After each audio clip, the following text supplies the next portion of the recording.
नमस्कार बच्चों। आज एमए उत्तरार्ध की द्वितीय प्रश्न पत्र की कक्षा में आप सभी विद्यार्थियों का स्वागत है। इससे पूर्व के व्याख्यान में हम साकेत के नवम सर्ग के आधार पर उर्मिला का चरित्र चित्रण पढ़ रहे थे।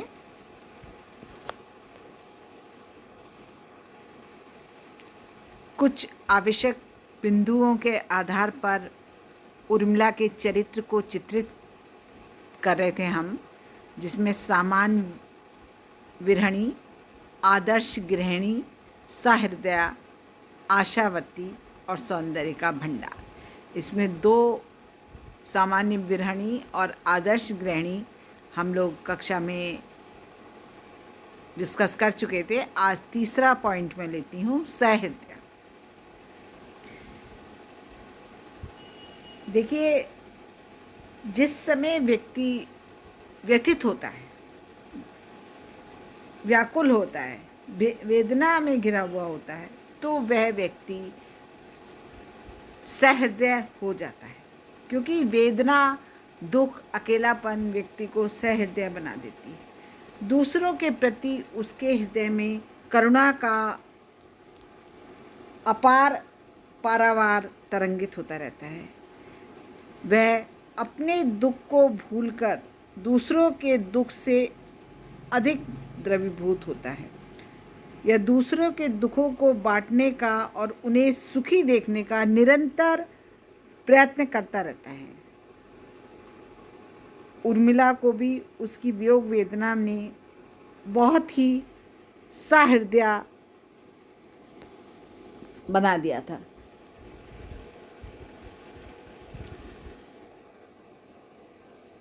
सबसे पहले उसकी दृष्टि उन पोषित पतिकाओं के दुख की ओर जाती है, जो उसी की भांति विरह वेदना की आग में तड़प तड़प जल जाती, क्योंकि वह स्वयं वियोगिनी हैं, अपने पति के वियोग में समय व्यतीत कर रही हैं, तो वह सहज ही उनकी व्यथा का अनुमान लगा लेती हैं और अपनी सखी को आदेश देती हैं कि सारी विरहणियों को बुलाएं, ताकि सम दुखनी होने से उनका दुख बढ़ जाए। कुछ देर के लिए वे अपनी वियोग व्यथा को भूल जाएं।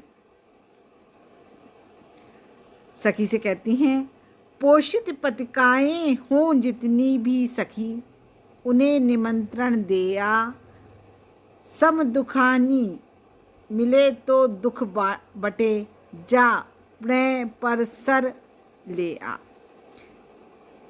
तत्पश्चात उनकी दृष्टि पड़ती है कि राज महल के उन विहंगों पर जो पिंजड़े में बंदी बनकर अपने परिजनों से अलग हो गए हैं। मतलब वो व्याकुल तो हैं ही, वो जो पक्षी हैं, जो पिंजड़े में कैद हैं, उनके ऊपर उनकी दृष्टि पड़ती है।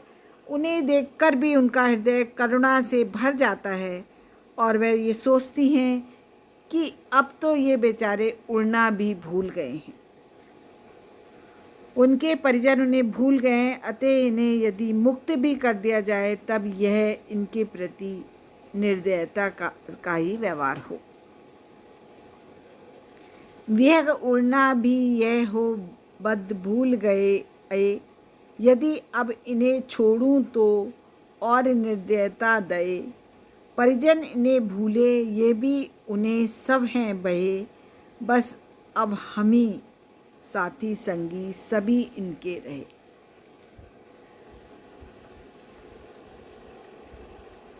अभिप्राय यही है कि बंधन में पड़कर इन पक्षियों की भी दुर्दशा हो गई है। इनके परिजन तक इन्हें भूल गए होंगे और परिजनों के वियोग में की व्यथा कितनी दुख देती है, इसका अनुमान उर्मिला को ही है।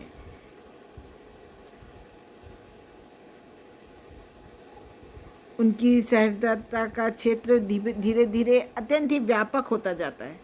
जो सहृदयता पोषित पतिकाओं से प्रारंभ हुई थी, वह अंत में समस्त जग की ओर उन्मुख हो जाती है और उनके प्रियतम वन में कठोर तपस्या कर रहे हैं। वह उन्हीं के तप की ज्वाला में है। ग्रीष्म ऋतु का रूप धारण करके समस्त प्राणियों को व्यग्र कर रही हैं। अतः वे अपने प्रियतम से विनती करती हैं, प्यासे हैं प्रियतम सब प्राणी, उन पर दया करो हे दानी।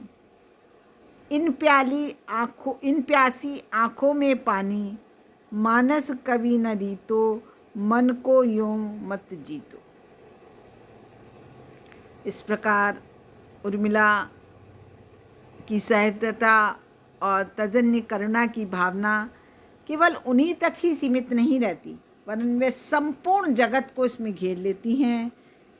वह अपना हित भूलकर विश्व के हित की कामना में लीन हो जाती हैं। यही तो हृदय की महानता और विरह की गरिमा है। निसंदेह उर्मिला इस महानता और गरिमा से मंडित हैं। तो ये बच्चों हमने पढ़ी इनके चरित्र चित्रण का तीसरा पॉइंट, सहृदयता। उसमें उर्मिला की सहृदयता का वर्णन कराए कि किस प्रकार पोषित प्रतिभाओं के साथ उनकी सहृदयता शुरू होकर पशु पक्षियों सबके साथ वो सहृदय हो जाती है। इसके आगे का पॉइंट देखिए, आशावती।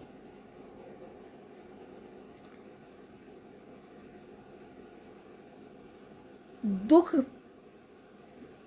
प्राणी भावात्मक भावों को छोड़कर आभात्मक भावों को अपना लेता है। ऐसा देखा, जो दुखी प्राणी होता है, जो दुख से घिरा होता है, वह क्योंकि अभाव में जी रहा होता है अपने प्रेमी के, तो वह उत्साह को छोड़कर हतोत्साही और आशा को छोड़कर निराशावादी बन जाता है। पर उर्मिला के चरित्र में यह विशेषता है कि वह विरह वेदना से अत्यंत व्यथित होते हुए भी भावात्मक भावों को ही ग्रहण किए रही हैं। उनके मन में आशा का प्रकाश निरंतर जगमगा रहा है। देखिए, उनकी आशा इन शब्दों में फूटती है, फटते हैं मैले होते हैं तभी वस्त्र व्यवहार से, किंतु पहनते हैं क्या उनको हम सब इसी विचार से। वेदना से सभी दूर भागते हैं क्योंकि उसमें कष्ट छुपा हुआ होता है, दुख छुपा हुआ होता है। जो प्राणी जीवन में भावात्मक भावों को लेकर चलता है, उसे सभी प्रकार के भावों में सृजन का रूप दिखाई देता है। यह सब प्रकार के भावों को, चाहे वे कितनी ही आभात्मक क्यों ना हो, सहर्ष अपने हृदय से लगाता है। उर्मिला का जीवन आशा से परिपूर्ण है, इसलिए वे वेदना में भी अपनी संपूर्ण इच्छा की पूर्ति और विरह में भी अभिसार सुख देखती हैं। वेदने तू भी भली बनी, पाई मैंने आज तुझी से अपनी चाह घनी। सजग रहूं मैं साल हृदय में, ओ प्रिय विशक अनी। है ना। आशावती होने के साथ ही वे अपनी वेदना को भी सजीव बनाए रखती हैं। वह चाहती हैं कि उनकी विरह का जो उनके मन में जो दीपक जल रहा है, वो चंचल ना होकर निरंतर प्रकाश देता रहे। तिल तिल जलना हो ही तो उसकी महानता है। इतनी विषम वेदना को सहते हुए भी वह विश्वास को अपने मन में बनाए हुए हैं। जब सबको सुख मिलेगा तो एक दिन उनके भी सुखी होने की बारी आएगी। वे ऐसा ही विचार करके एक आशावती के रूप में हमारे सामने उभर के आई हैं। देखिए, तरसू मुझसी मैं ही, सर से हर से हंसे प्रकृति प्यारा, सबको सुख होगा तो मेरी भी आएगी बारी। है ना। और इस प्रकार उर्मिला जीवन में आशा प्रारंभ से अंत तक बनी रहती है। इस क्षण के लिए भी उनके मन में उदासीनता या निराशा का भाव नहीं आता है।